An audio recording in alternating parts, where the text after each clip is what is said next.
요한복음 13장 1절에서 11절 하나님의 말씀을 들으십시오. 6월절 전에 예수께서 자기가 세상을 떠나 아버지께로 돌아가실 때가 이른 줄 아시고 세상에 있는 자기 사람들을 사랑하시되 끝까지 사랑하시니라. 마귀가 벌써 시몬의 아들 가룟 유다의 마음에 예수를 팔려는 생각을 넣었더라. 저녁 먹는 중 예수는 아버지께서 모든 것을 자기 손에 맡기신 것과 또 자기가 하나님께로부터 오셨다가 하나님께로 돌아가실 것을 아시고 저녁 잡수시던 자리에서 일어나 겉옷을 벗고 수건을 가져다가 허리에 두르고 이에 대야에 물을 떠서 제자들의 발을 씻으시고 그 두르신 수건으로 닦기를 시작하여 시몬 베드로에게 이르니 베드로가 이르되 주여 주께서 내 발을 씻으시나이까. 예수께서 대답하여 이르시되 내가 하는 것을 내가 지금은 알지 못하나 이후에는 알리라. 베드로가 이르되 내 발을 절대로 씻지 못하시리이다. 예수께서 대답하시되 내가 너를 씻어주지 아니하면 내가 나와 상관이 없느니라. 시몬 베드로가 이르되 주여 내 발뿐 아니라 손과 머리도 씻어주옵소서. 예수께서 이르시되 이미 목욕한 자는 발밖에 씻을 필요가 없느니라. 온 몸이 깨끗하니라. 너희가 깨끗하나 다는 아니니라 하시니 이는 자기를 팔 자가 누구인지 아심이라. 그러므로 다는 깨끗하지 아니하다 하시니라. 아멘.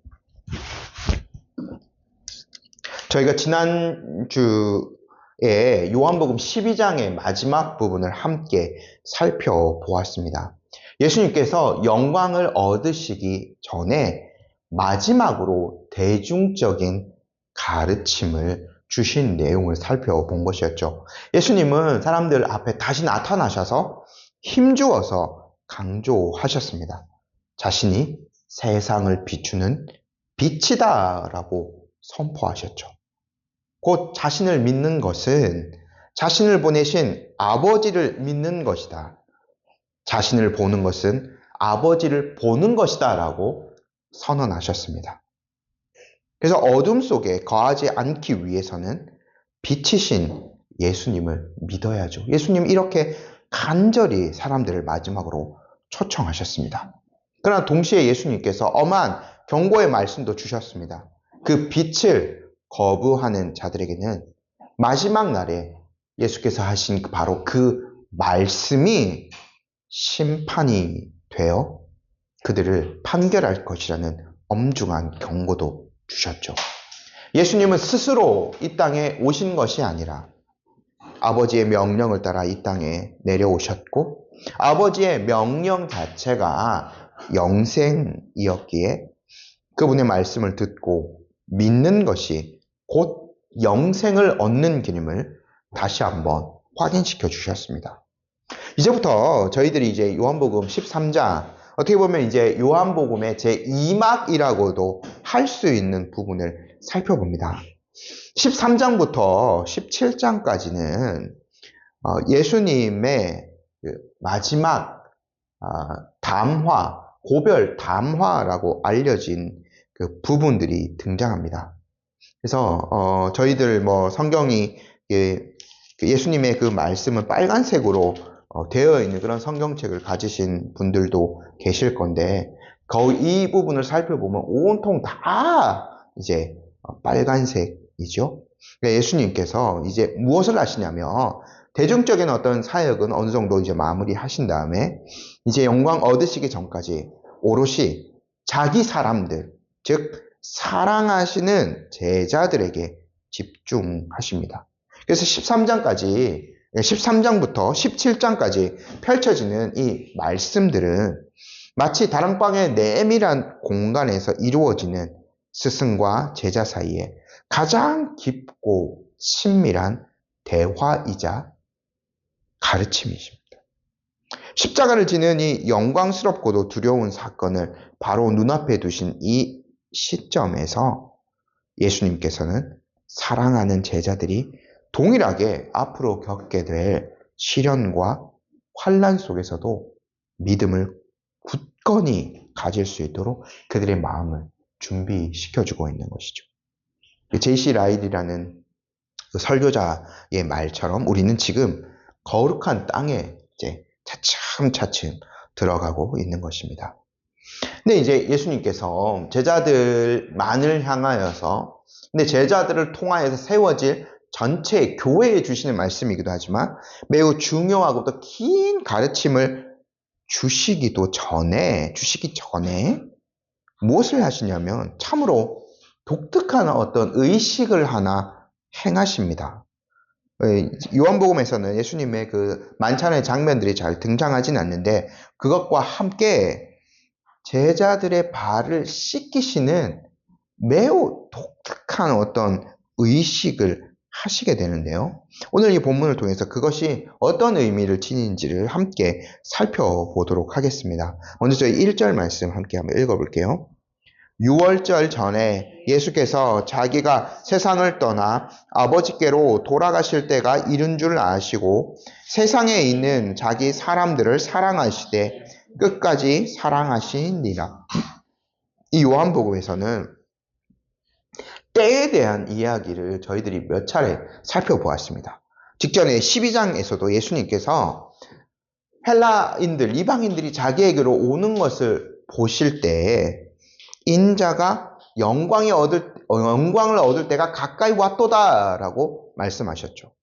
그러니까 이 때, 예수님이 영광 얻으실 그때, 이제 더욱 명확하게 아버지께서 정하신 십자가를 질 때가 바로 코앞에 다가왔음을 인식하고 계셨습니다.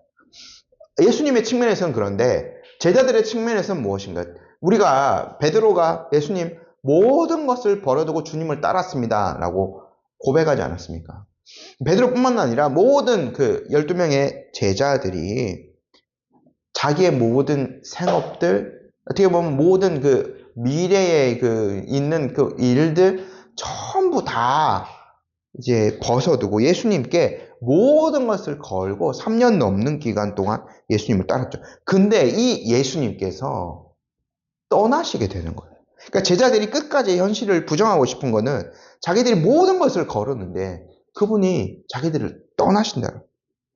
근데 예수님은 이들을 육체로는 떠나지만 이들을 포기하신 것이 아니에요. 그래서 1절 말씀에 자기 백성을, 자기 사람들을 사랑하시되 끝까지 사랑하시는 거죠. 근데 예수님의 이 말씀, 자기 백성을 끝까지 사랑하셨다는 거예요. 예수님이요, 나중에 저희가 17장에 예수님의 그 대제사장적 기도를 나중에 이제 함께 살펴볼 건데 17장 9절에 이런 말씀이 나옵니다. 내가 그들을 위하여 비옵나니 내가 비옵는 것은 세상을 위함이 아니요 내게 주신 자들을 위함이니이다.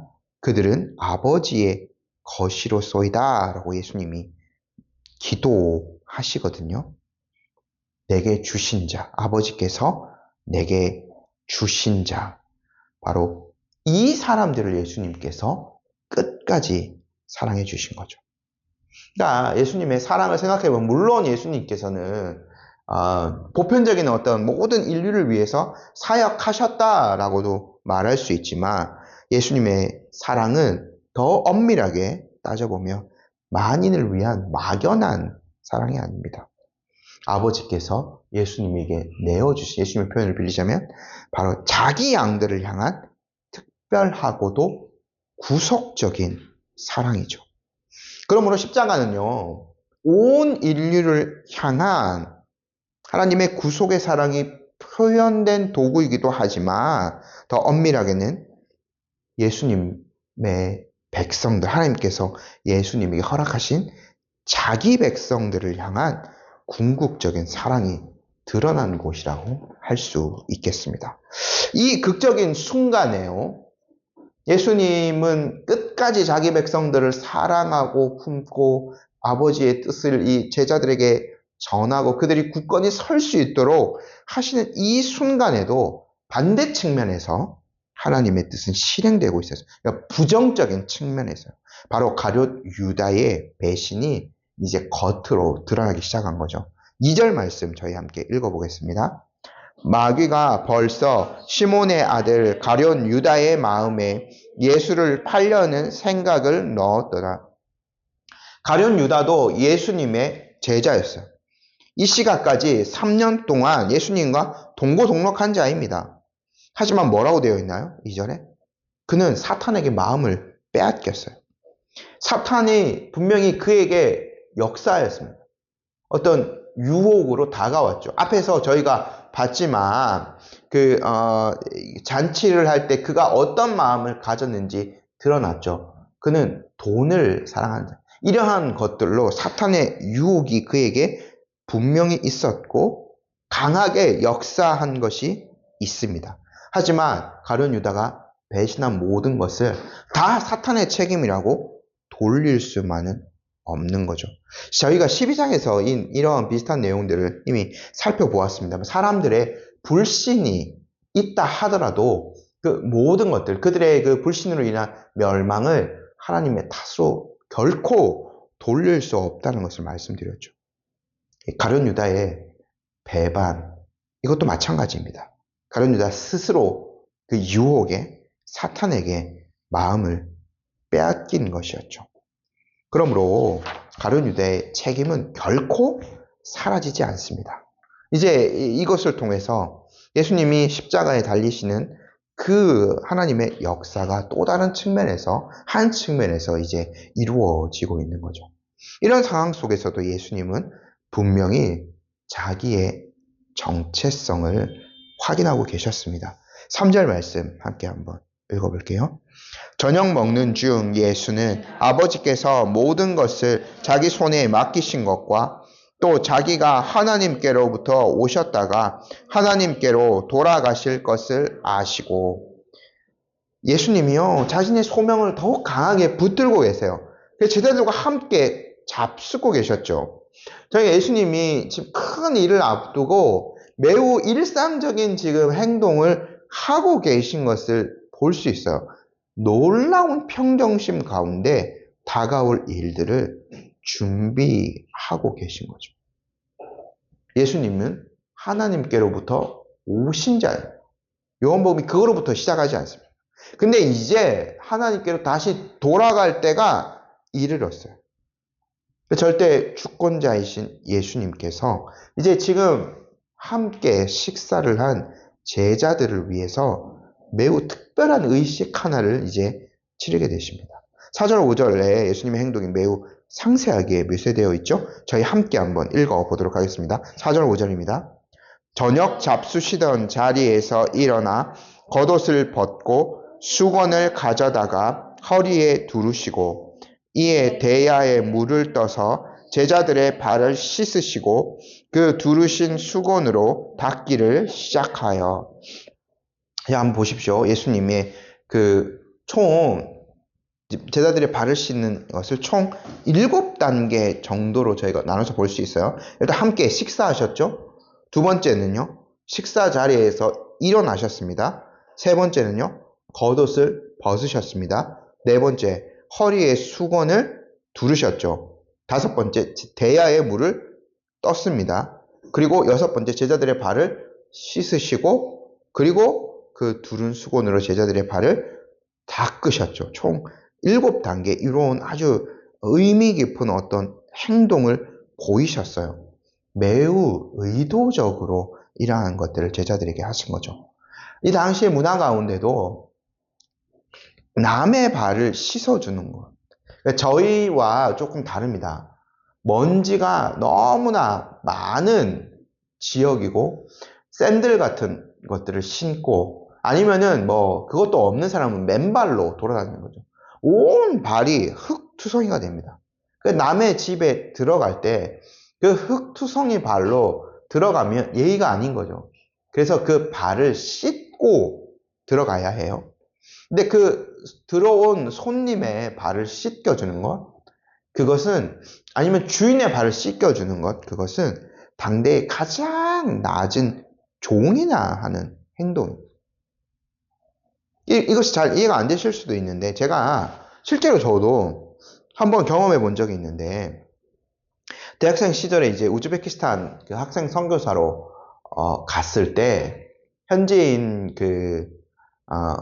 제가 이제 사역하던 선교사님의 제자인 거죠. 그 집에 이제 갔어요.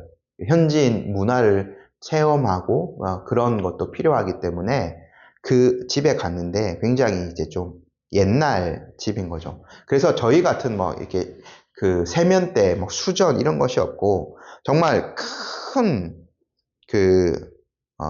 다라이라고 하는데 거기에 물통에 큰 물을 다 이제 담아놓고 그것을 떠서 이제 손을 씻어야 돼요. 그러면 이제 바가지로 그걸 떠서 하려면 한 손 한 손밖에 못 씻잖아요. 그래서 어떻게 했냐면 그 집에 막내가 오더라고.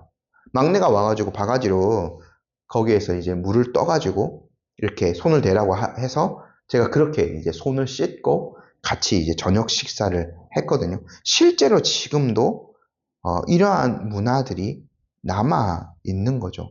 근데 그 집에서도 막내가 와서 그걸 했어요. 그러니까 집 주인은 와서 손님을 맞을 준비, 그리고 안주인 그 어머니는 요리를 하고 있고, 그러니까 그 집에서 가장 낮은 사람, 물론 뭐 이 집안에 뭐 이런 서열이 뭐 있다 없다 뭐 할 수는 없지만 어쨌든 가장 낮은 아이가 와서 제 손을 씻겨줬거든요. 예수님이 그런 거를 지금 제자들에게 보여주신 거예요. 지금 3절에 예수님의 지위가 어떤 건지 나오잖아요. 예수님 하나님께로부터 나신 분이에요. 그것은 곧 하나님과 동일한 권세를 소유하셨다는 거예요. 근데 지금 가장 천한 위치에 있는 사람들의 모습으로 제자들의 발을 씻겨 주신 거죠. 그러므로 예수님이 어떤 이런 행동을 하신 것은 매우 특별한 가르침을 주시기 위해서 이런 행동을 하신 것이 분명해요. 왜냐하면 또 이것이 언제 있었냐면 예수님이 이런 행동을 하는 것이 만약에 저녁을 먹기 전에 집에 들어올 때 이런 걸 했다 그러면은 오히려 더 이해가 더 쉬울 수 있습니다. 왜요? 사람들은 발을 씻어야 되니까 예수님이 먼저 가셔서 본인의 발을 씻고 우리 발도 씻어주는가 보다 이렇게 생각했을 수도 있습니다. 물론 종이하는 행동이었지만 오히려 들어갈 때 그런 행동을 하신 것은 조금 더 인간적인 측면에서는 이해하기가 쉬울 수 있습니다. 그런데 예수님 어떻게 하셨어요? 저녁 식사 중에 이러한 행동을 하시는 거예요. 이 예수님의 행동으로서 무엇인가를 제자들에게 가르쳐주고 각인시키기 위함이었죠. 섬김의 본을 보여주신 거예요. 누한복음에도 제자들의 인간적인 모습들을 저희가 너무나 많이 이제 봤는데 공관복음서에도 그거 잘 들어요. 그들이 뭘 했냐면 끝까지 예수님이 십자가 지기 전까지 무엇을 했냐면 누가 크냐 하는 것으로 다툼을 벌였어요. 예수님께서 저희가 마가복음 할 때 이런 설교를 많이 했는데 예수님께서 이제 아버지께로 갈 것이다 라는 가르침을 어느 시점 이후부터 이제 조금씩 십자가를 질 것이다, 인자가 팔릴 것이다 라는 것들을 얘기하는데 이들은 전혀 그것의 영적인 의미를 파악하지 못하고 그럼 예수님이 가신다 그러면은 내가 이제 예수님의 자리를 차지하나? 내가 우리의 파당에 이제 수장이 될 수 있으려나? 이러한 생각들을 하는 거예요. 요즘에 뭐 많은 사람들이 뭐 난가병 뭐 이렇게 얘기하는데 자기가 뭐 이렇게 무엇인가 될 수 있는 것처럼 생각해서 늘 투닥투닥 싸운 거죠. 누가 더 크냐고, 내가 더 크다고 싸운 겁니다. 예수님께서요, 가장 큰 사람이 어떤 행동을 보여야 하는가, 어떤 마음을 품어야 하는가를 진정한 섬김의 모습을 통해서 친히 가르쳐 주신 거죠. 예수님께서는 모든 이러한 것들, 의미들을 다 품으신 채로 행동을 하셨습니다. 근데 이제 그것을 섬김을 받는 제자들의 입장에서는 예수님의 그 심중의 깊은 의도까지 다 파악할 수는 없는 거죠. 그래서 이러한 행동이, 갑작스러운 예수님의 행동이 너무나 부끄럽고 자기들 측면에서는 예수님이 부끄러운 게 아니라 씻김을 당하는 내가 부끄럽고 당혹스러울 거예요. 그래서 가장 성격이 급하다 수 있는 베드로가 자신의 차례가 되었을 때 예수님께 한 말씀 드리게 됩니다. 6절 말씀 저희 함께 읽어볼게요. 시몬 베드로에게 이르시니 베드로가 이르되 주여 주께서 내 발을 씻으시나이까. 베드로의 반응은 일견 겸손한 반응처럼 보이기도 합니다. 하지만 잘 살펴보면 베드로도요, 정말 시대의 아들로서 자신의 살았던 그 시대와 문화 안에 갇혀 있음을 볼 수 있어요. 어떤 문화요? 큰 자가 작은 자를 섬겨야 된다는 것이 아니라 작은 자는 큰 자에게 무조건 복종해야 한다는 힘의 논리, 그것이 지배하고 있는 그 시대 안에 갇혀 있음을 볼 수 있는 거예요. 그래서 이렇게 완강하게 스승의 어떤 가르침을 거부하고 있는 베드로에게 주님께서 다시 대답해 주시죠. 7절 말씀 함께 보겠습니다. 예수께서 대답하여 이르시되 내가 하는 것을 내가 지금은 알지 못하나 이후에는 알리라. 예수님 어떤 태도를 보이시나요? 베드로에게 끝까지 인내하고 사랑으로 품으시고 그를 다듬어 가시는 걸 볼 수 있어요. 베드로를 성숙시킨 거는 예수님의 그 끝까지 포기하지 않는 사랑이었어요. 베드로 지금 예수님의 그 섬김의 내용을 전혀 파악하고 있지 못하죠. 또 자기도 그렇게 섬김의 종이 되어서 다른 사람들의 발을 씻겨야 한다는 그것도 전혀 모르고 있습니다. 베드로가 언제 이걸 다 파악할까요? 궁극적으로 십자가와 부활 사건 이후에 예수님이 다시 갈릴리 바다에 있는 자기를 찾아오셔서 목양의 명령을 내리셨을 때 이 모든 사건의 깊은 의미를 다시 한번 깨달았을 겁니다. 예수님께서 온유하게 이렇게 이후에는 알 것이다 라고 친절하게 응답해 주셨음에도 불구하고 베드로가요, 더욱 완고한 모습을 보입니다. 그의 한계를 명확하게 보여주는 장면이기도 한데요. 8절 말씀 저희 함께 한번 읽어볼게요. 베드로가 이르되 내 발을 절대로 씻지 못하시리이다. 예수께서 대답하시되 내가 너를 씻어주지 아니하면 내가 나와 상관이 없느니라. 베드로가 절대로 내 발을 씻기지 못하시겠다고 완고하게 고집을 부렸습니다. 예수님도 뒤로 물러나지 않으시고 상당히 충격적인 발언을 하시죠. 만약에 이것을 하지 않는다면 너는 나와 상관이 없는 자이다. 이 말인즉 나의 구원과 하나님 나라에 참여할 자격이 없다라는 말씀입니다. 예수님이, 근데 우리가 오해하지 말고 생각해야 될 건 뭐냐면 예수님이 지금 이 순간 베드로의 발을 씻겨야 베드로의 죄가 완전히 씻어진다는 의미는 결코 아니에요. 예수님께서 말씀하신 이 발을 씻는다라는 것은 섬김의 본을 드러내 보여주시는 것도 있고 또 그것이 드러내는 실체가 또 다른 것이 있습니다. 마치 우리가 세례를 받을 때 물, 그것이 죄 씻음을 상징하는 것, 성찬의 빵과 포도 예수님의 그 피와 살을 나타내는 그런 역할을 하는 것과 같은 거죠. 그래서요, 청교도 주석가 매튜 풀이 이렇게 이 장면을 해석합니다. 이 장면에서 예수님은 제자들의 발을 씻어주시며 중요한 진리를 가르치고 계십니다. 단순한 물로 발을 씻는 것이 아니라 우리의 영혼이 그분의 피로 깨끗해져야 함을 보여주신 것입니다. 예수님은 이 행동을 통해 말씀하십니다. 너희의 심령도 내 피로 씻겨져야 한다. 죄와 부패의 더러움에서 깨끗해져야 한다. 성경이 반복해서 강조하는 이 진리를 예수님은 발 씻김의 행동으로 보여주셨습니다. 우리는 주님의 피로 씻음 받아야 합니다. 이것이 예수님이 베드로에게 주시는 메시지였습니다. 자기의 피로 씻겨져야 한다는 것을 나타내는 또한 의식이기도 했습니다. 근데 베드로가요, 저희도 잘 알다시피 약간 좀 이렇게 극단적인 어떤 면도 있습니다. 그래서 이쪽 한쪽 끝에서 다른 쪽 끝으로 이번에는 또 치우치게 되는 거죠. 그래서 주님이 하시고자 하는 것보다 더 많은 것들을 요구합니다. 9절 말씀 저희 함께 한번 읽어볼게요. 시몬 베드로가 이르되 주여 내 발뿐 아니라 손과 머리도 씻어주십시오. 중요한 것이 베드로가요, 여전히 예수님이 왜 발을 씻겨주는지, 그것이 무엇을 상징하는지 전혀 이해하지 못하고 있는. 베드로는 지금 과한 자기 열정과 자기 열심에 치해져 있어요. 그래서 나중에 예수님을 결코 부인하지 않는다라는 것까지 나아가지만 그 또한 자기 열정이었습니다. 그래서 예수님께서 베드로의 잘못된 인식, 잘못된 열정을 또 한 번 교정해 주시는데요. 예수님의 가르침을 한번 봅시다. 10절, 11절 말씀 함께 보도록 하겠습니다. 예수께서 이르시되 이미 목욕한 자는 발밖에 씻을 필요가 없느니라. 온 몸이 깨끗하니라. 너희가 깨끗하나 다는 아니니라 하시니 이는 자기를 팔 자가 누구인지 아심이라. 그러므로 다는 깨끗하지 아니하다 하시니라.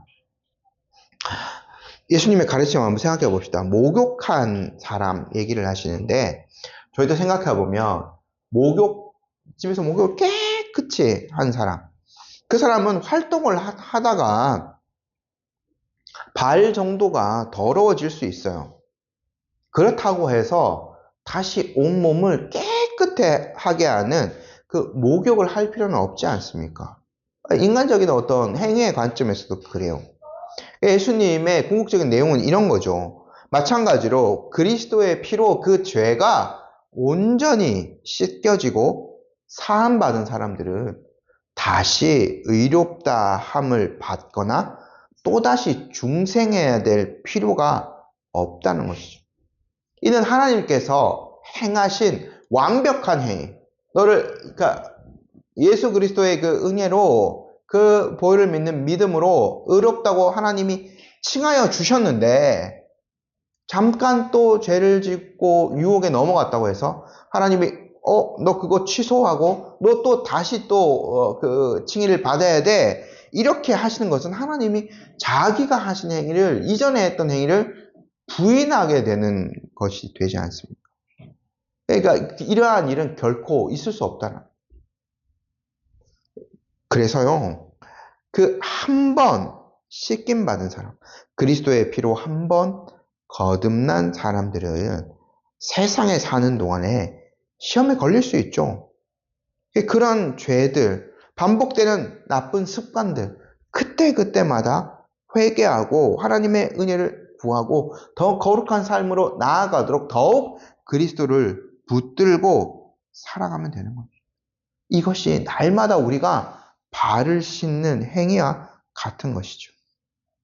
그것은 믿음을 의지해서 그리스도의 보혈의 능력을 자신의 심령에 새롭게 적용하는 그러한 행위라고 할 수 있습니다. 근데 예수님의 말씀이 이런 것이 나오죠. 그 죄를 사하는 그 은혜를 제자들이 이미 얻었어요. 그러므로 너희가 깨끗하다라고 말씀해 주셨어요. 제자들 모습들, 제가 아까 말씀드렸지만 여전히 부족해요. 여전히 그 그리스도께서 하시는 말씀, 그리스도께서 지금 행하시는 이 행동들, 이러한 것들에 대한 이해가 굉장히 부족합니다. 자기들끼리 다투고 서로 높아지겠다고 싸우고 여전히 인간적인 관점에서 보면 부족하죠. 오늘 베드로 한 명이 나오지만 베드로도 대표성이 있어요. 모든 제자들이 이렇게 부족한 상태에 있는 거죠. 근데 예수님께서 뭐라고 말씀하셨어요? 너희가 깨끗하다 말씀해 주셨어요. 그리스도의 은혜를 입은 자들인 거죠. 그럼에도 불구하고 한 사람, 가룟 유다만큼은 그러지 않았어요. 이미 2절에 나왔던 대로 그는 끝까지 회개하지 않는 완고한 모습을 지니고 있습니다. 예수님 이 가룟 유다까지 포함해서 그들의 발을 씻겨 주셨습니다. 이는 예수님께서 그들을 포기하지 않으시고 끝까지 가룟 유다까지 회개할 기회를 주시는 거죠. 몇 차례 이런 것들이 있었습니다. 예수님이 첫 번째 성찬을 하시는 그 장면에서도 끝까지 가룟 유다에게 회개할 기회를 주시지만 그 기회마저 박쳐버리고 결국에는 예수님을 파는 데까지 그가 나아가게 되는 거죠. 오늘 저희가 이 본문을 통해서 예수님께서 제자들의 발을 씻겨주시는 놀라운 섬김의 사건을 함께 살펴보았는데요. 세 가지 정도로 정리하도록 하겠습니다. 첫 번째, 그리스도께서는 자기의 백성을 끝까지 사랑하십니다. 말씀드렸던 대로 제자들, 베드로로 대표되는 제자들 여전히 너무나 부족해 보이죠. 연약함이 있습니다. 예수님의 가르침에 너무나 둔해 보여요. 그럼에도 불구하고 예수님께서는 그들을 자기 사람들로 삼아주셨고 끝까지 그들을 향한 사랑을 멈추지 않으셨습니다. 십자가는 그 그리스도의 사랑의 절정의 사건이죠. 두 번째, 하나님 아버지와 동등한 영광을 지닌 예수님께서 종들이라 하는 발 씻기는 행동을 친히 보여주셨어요.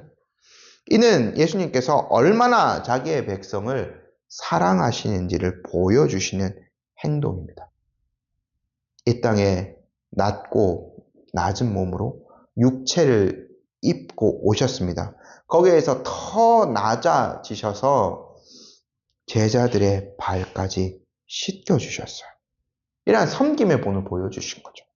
그렇게 해서 그를 따르는 사람 모두가 그리스도께서 보여주셨던 그 모범대로 교회를 섬기고 형제 자매들을 섬기는 그 사랑으로 서로 사랑해야 한다는 것을 예수님께서 친히 가르쳐 주신 거죠. 세 번째, 중요한 가르침입니다. 우리 모두는 그리스도의 씻음이 필요한 자들입니다. 먼저는 목욕과 같은 깨끗함이 필요하죠.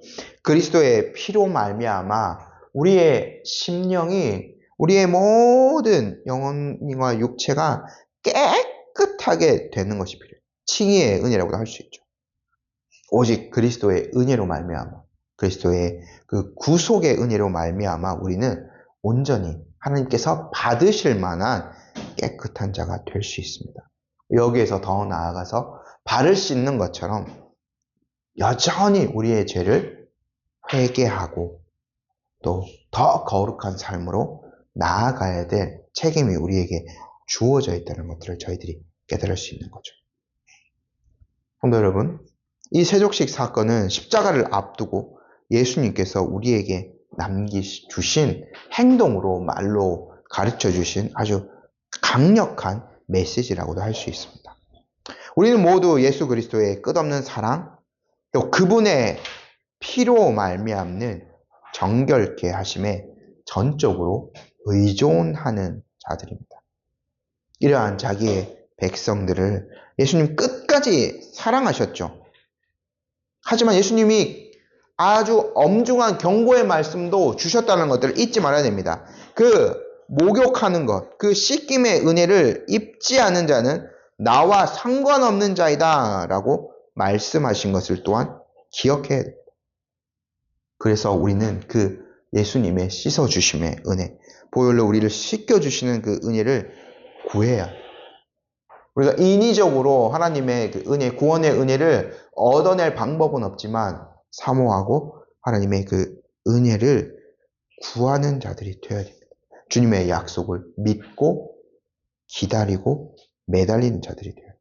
이미 우리가 거듭나서 목욕의 은혜를 입은 성도라면 그 놀라운 사랑과 은혜에 날마다 감사하며 매일 우리가 발을 씻고 더 정결한 삶으로 하나님께 영광을 돌려야 된다는 것을 잊지 말아야 됩니다. 세속의 죄, 더러움, 유혹들 넘어질 때마다 우리가 발냄새 나는 발을 씻듯이 주님께 나아가서 그 죄를 고백하고 용서를 구하고 말씀과 기도, 하나님께서 주신 이 은혜의 통로를 활용하여서 정결함을 유지할 수 있도록 해야 됩니다.